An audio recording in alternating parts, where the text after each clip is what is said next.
Welcome to Dear N.E. Body, a list of letters that I'm reading on behalf of my late father Jimmy Hodge.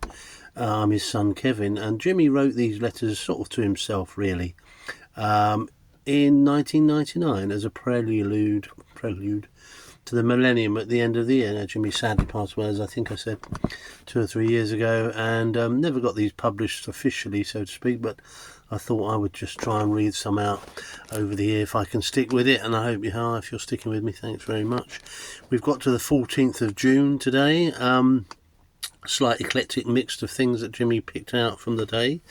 He said the cry usually goes up that young people are not what they used to be, and then Dad went on to tell the story of a particular lad, Gary Farmer. If you're out there, Gary, I don't know what you're doing now. I hope things have moved on for you, but he does a paper round on a motorised scooter.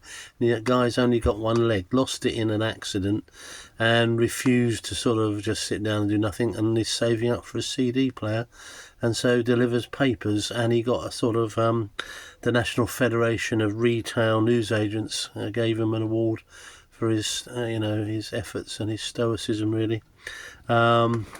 Just gives you a little bit of hope that young people actually, when faced with adversity, can come top, can't they? Tony Blair was in the paper saying he's going to try and alter the rules for young girls who get pregnant in order to get a flat, benefits, etc., etc. And that was all going to stop. And 18 would be the cut-off point, and then it would be hostels and supervision and keep going to school would be the mantra. And obviously the hope is that they may not get pregnant in the first place. But as Dad rather cynically, I said, does Tony Blair have children of his own? Does he really understand teenage mums?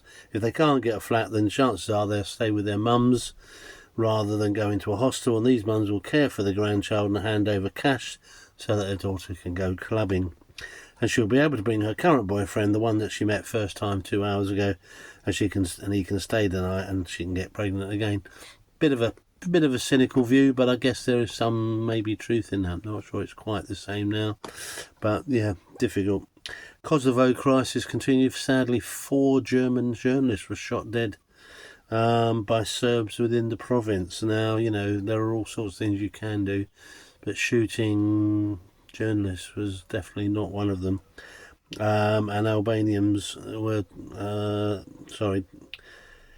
exodus of Serb civilians fearful of revenge by the Albanians. So I don't know how that really now works out in today's world.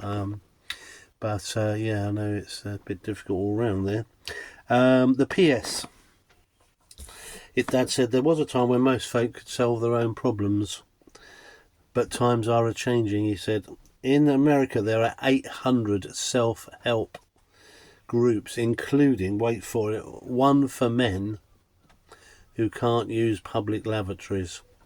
Well, I'm not sure if that's still going now. Maybe it is. Let me know if you think it's still going. And if you can't help, yourself to go to a public lavatory, let me know. I'm not sure that's what they were up to. But anyway, that's enough of today. It's the 14th of June. I hope you have it's the day. It's very, very hot and sunny here in Folkestone. But I think we are destined for thunderstorms over the weekend after the hot weather. Anyway, you take care. Thanks for watching, and certainly mind how you go.